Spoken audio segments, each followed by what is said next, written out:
Hi!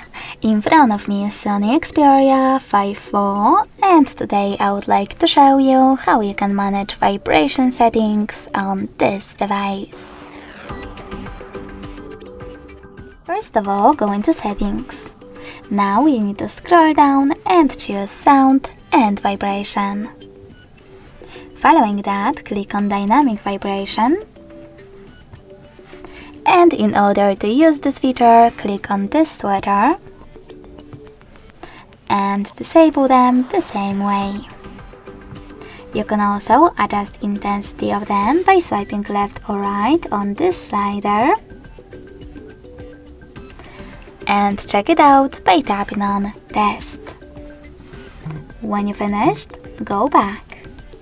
Now scroll all the way down, click on Vibration and Haptics. Manage all of your vibration and haptic options by tapping on this sweater here.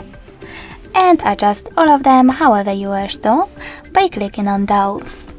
For example, in order to switch on or off incoming call vibrations, click on this sweater next to ring vibration, or on this one next to vibrate first, then ring gradually.